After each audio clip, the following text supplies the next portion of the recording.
Hermanos, ¿qué tal? Dios les bendiga.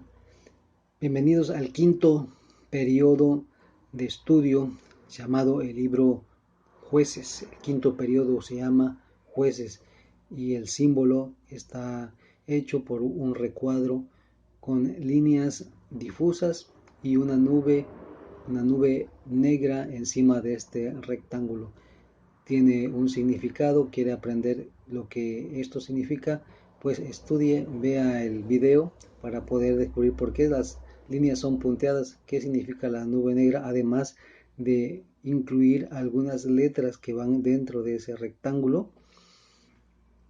Este es un periodo difícil en la historia de Israel, de hecho se le conoce como la época oscura de Israel, y en él vamos a estudiar procesos que hubo dentro de este pueblo, de lo cual nosotros debemos aprender para nuestra vida práctica cristiana. También vamos a ver la historia de algunos de estos jueces importantes. Vamos a ver lo que significa ser débil. Vamos a estudiar un poco también sobre el libro de Ruth. Todo esto está dentro del periodo número 5. Así que sin más preámbulo, vea su clase y disfrútela. Que Dios le bendiga. El periodo de los jueces se reconoce también dentro de la historia de Israel como la época obscura. En este quinto periodo observaremos que hubo 7 apostasías. Entiéndase como apostasía la negación y la renuncia voluntaria de la fe, de las creencias. Israel abandonó al Señor y se volvió a la idolatría, y lo hizo una y otra vez, y cada vez que lo hizo trajo consecuencias desastrosas para sus vidas. Después de la muerte de Josué, las tribus estaban retadas a vivir en la santidad y ser un pueblo para Dios, celoso de buenas obras. Ellos continuaron ocupando el territorio, cada vez pudieron extenderse más después de la muerte de Josué, pero no lograron dominar todo el pueblo. No echaron ahí a las naciones idólatras. Dejaron en cada lugar y en cada posición varios de estos pueblos. Jueces 1, versículo 19, hasta el 21, el versículo 25 y del 27 hasta el 33 explican cuáles fueron estos pueblos que ellos dejaron allí dentro del territorio, pueblo cananeo. Más bien, cuando ellos se sintieron fuertes y dominantes, lo que hicieron con estos fue subyugarlos y ponerles impuesto. Era una manera de administrar según ellos y de controlarlos a través de mantenerlos bajo un impuesto riguroso. Pensaron que esa era la forma. Fíjense, lo hicieron a su manera, al final de cuentas, no lo hicieron a la manera de Dios. Ellos negociaron de cierta manera con el pecado y sacaron provecho de esto para sus propias vidas. Es como cuando una persona intenta tener una vida cristiana, pero hay un pecado en medio de su vida, y en lugar de desecharlo, lo justifica o incluso trata de usar eso para estar más tranquilo, sacar provecho, relajarse, etcétera, pero no lo echa de sí. Esto es algo peligroso. Jueces destaca qué es lo que sucede cuando negociamos con el pecado. Es necesario desecharlo. Durante este periodo, Israel tuvo la oportunidad de ser fiel a Dios, obedeciendo el pacto. Dios había prometido ser fiel a ellos y estar con ellos cada día solo también si ellos se comprometían a vivir dentro del pacto, siendo fieles a Dios. Pero fallaron una y otra vez. ¿Qué advertencia dio Dios entonces? Vamos a ver que en el capítulo 2, del verso 1 al verso 3, dice la respuesta. Observe que ahí en la Biblia dice que estos pueblos terminarían siendo azote en el costado de Israel. Terminarían siendo una tortura, un aguijón en su carne. Tremendo. Y así fue cumplido. Conforme pasaron los años se levantaron estos pueblos que en un momento estuvieron controlados, pero se levantaron nuevamente, sobre todo porque Dios dejó a Israel, ya que Israel se volvió al pecado porque se metió con la idolatría de esos pueblos. Empezaron a ser estatuas de los ídolos de ellos. Entonces, al desobedecer, fueron saqueados, fueron dominados por aquellas naciones a las que ellos debían gobernar, a las que ellos debían dominar y haber desechado. Era ahora lo contrario. Y entonces Dios responde, según Jueces 2:16, levantando a personas a los que se le denominó, por lo que el libro obtiene el nombre, jueces, para que los librasen de sus enemigos. Juez, entonces, aquí en el contexto de este libro, significa alguien que gobierna con justicia y castiga al malhechor y defiende al justo. No es lo mismo que el juez al que estamos nosotros acostumbrados a ver, ¿verdad? Con una vestidura negra, con un martillo, sentado en un estrado, con una corte, un jurado. Ese es el tipo de juez que nosotros podemos imaginar con la palabra. No se trata de ese tipo de juez, más bien eran libertadores, eran gobernantes temporales. Ellos no heredaban autoridad, no se la daban a sus hijos, no eran reyes, sus gobiernos eran más bien locales, territoriales y no nacionales. Por tanto, es posible que hayan existido incluso dos jueces simultáneos en el territorio de Israel. Hablemos un poco acerca del tema de los jueces. La Biblia en ese libro describe la existencia de 13 jueces. Sus nombres: Otoniel, Ahod, Sangar, Débora y Barak, Gedeón, Tolá, Yair, Jefté, Ibsán, Elón, Abdón y Sansón. En el libro de Samuel, en el primer libro, hay otros dos jueces más. Su nombre: Elí y Samuel. Ellos son el vínculo relacional para pasar ya a la etapa de los reyes, ¿okay? Antes de Saúl. Por tanto, aquí tenemos esta lista de reyes y el libro de Jueces enfatiza el hecho que Dios se deleita en utilizar lo débil. Si usted va a ver el libro de Jueces y analiza las historias y a quien Dios utiliza, se va a dar cuenta que usa la parte débil. Por ejemplo, hay un hombre que es zurdo, Ahod, el asesino zurdo, Ahod. Débora, una mujer, ¿sí? Dentro del escalafón judío, la parte más baja y más débil, una mujer. Gedeón, un desconocido de la tribu más pequeña, hombre pobre económicamente y además el menor de los muchachos de la familia. Por cierto, algo miedoso. También tenemos a Sangar, que luchó con una aguijada de bueyes.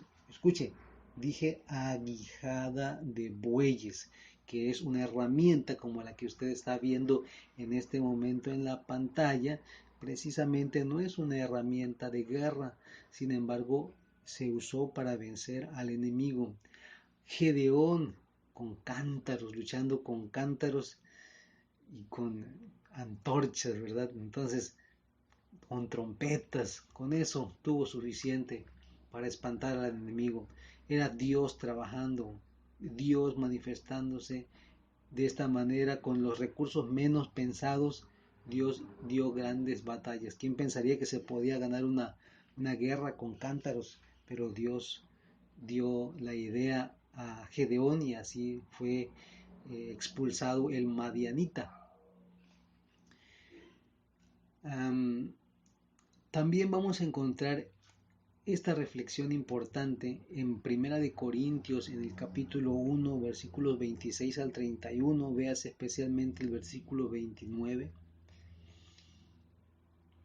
y nos vamos a percatar que el apóstol Pablo enseña ahí que Dios gusta de usar lo débil, ¿sí? Que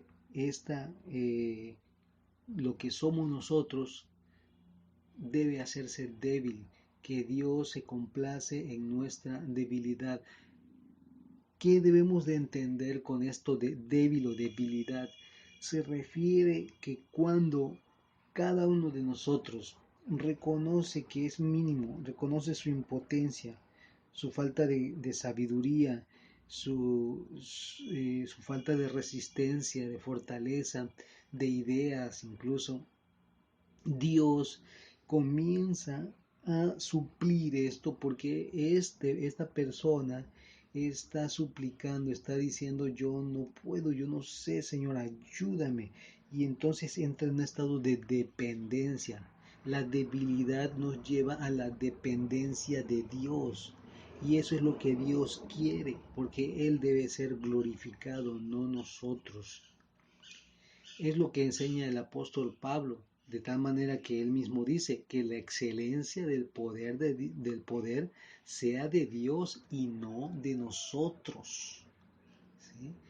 Bástate mi gracia, porque mi poder, dice el Señor, se perfecciona en la debilidad. Mi poder se perfecciona en la debilidad.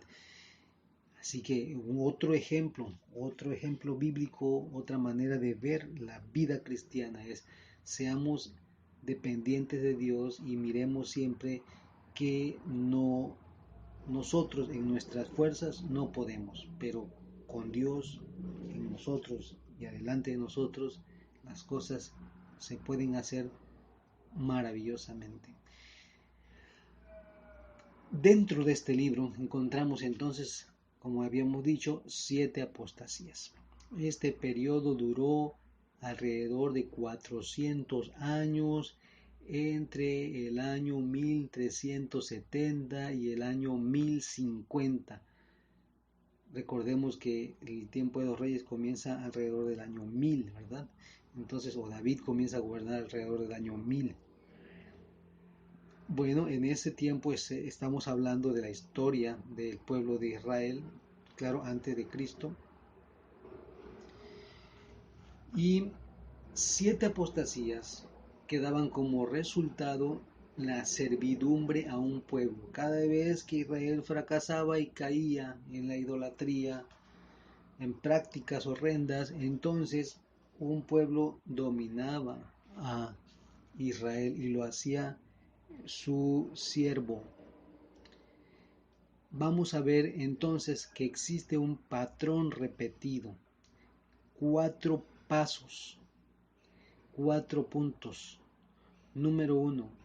¿En qué maldad cayó Israel? Vea usted el libro de Jueces, todo se trata sobre Jueces, en el capítulo 2, versículo del 11 al 13, y ahí dice la respuesta, que sirvieron a los Baales y fueron tras esos dioses. Primer punto, ¿en qué maldad cayó Israel? En la idolatría. Segundo punto, ¿qué juicio trajo? Vea el proceso. Primero la maldad, después viene el juicio. ¿Qué juicio trajo? Pues entonces Dios los entregó y los abandonó, leemos, al enemigo. Está en el capítulo 2, 14 y 15. Consecuencia de esto, Dios los entregó. En el punto 3 vamos a ver qué hizo Dios a favor de ellos. Está en el siguiente versículo, en el 16. Levantó jueces. Dios levantó jueces. Y ya dijimos los nombres de ellos. Y en el cuarto ¿qué motivó a Dios? ¿Qué motivó la misericordia de Dios? Leemos en el versículo 18 que dice que fueron los gemidos del pueblo ante el sufrimiento que le estaba causando el enemigo. Muy interesante esto. Cuando habla aquí de gemidos, entiéndase que es una súplica, es una oración intensa a Dios a causa de un dolor. Es ese tipo de oración que Dios no rechaza, que Dios siempre va a oír. No se trata de que usted se ponga a hacer gemidos y a decir cosas, ¿verdad? Que no tengan sentido. La idea de esta palabra, vamos a ver que se amplía más adelante y es una súplica muy fuerte que nosotros hacemos. De hecho, ese mismo lenguaje lo copia el apóstol Pablo en el Nuevo Testamento y también habla de la palabra gemidos para indicar una oración intensa delante del Señor. Reflexionemos entonces que lo único que se aprende de la historia es que no aprendemos de ella. Lo único que se aprende de la historia es que no aprendemos de ella.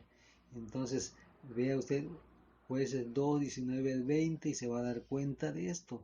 Es decir, el pueblo continuamente se levanta y cae. Viene este juez que libera a la nación, pero luego nuevamente después de algunos años, podían pasar 10, 20, 30, hasta 40 años en que estaba el juez, pero a la muerte del juez, otra vez el pueblo se desbalagaba, otra vez se iba al pecado, a la idolatría, otra vez venía el castigo, otra vez otro pueblo, cualquier otro pueblo venía y dominaba a Israel y ponía su pie sobre su cuello, lo robaba, lo mataba, el pueblo sufría pobreza, carencias, desesperación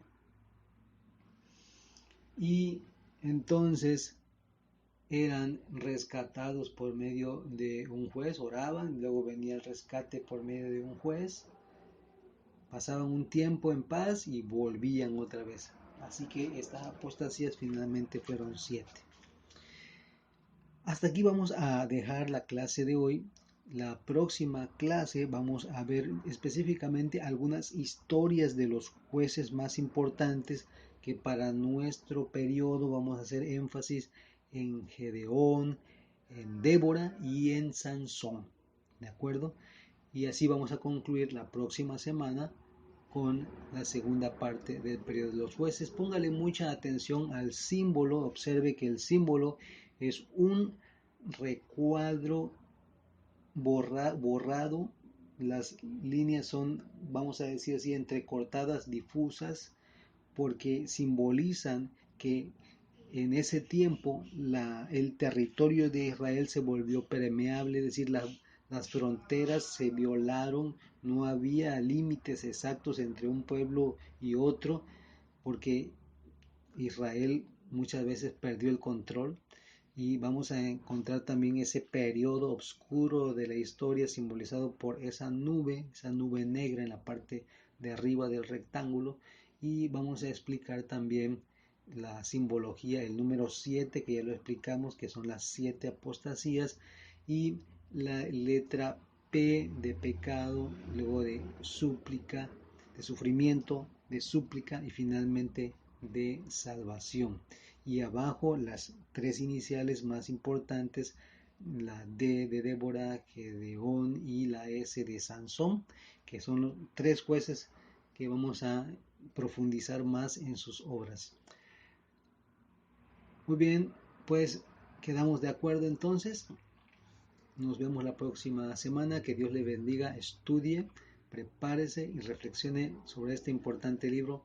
Además, le invito a leerlo. Es un libro con historias maravillosas, unas de ellas muy fuertes, pero necesitamos aprender de esto. En el nombre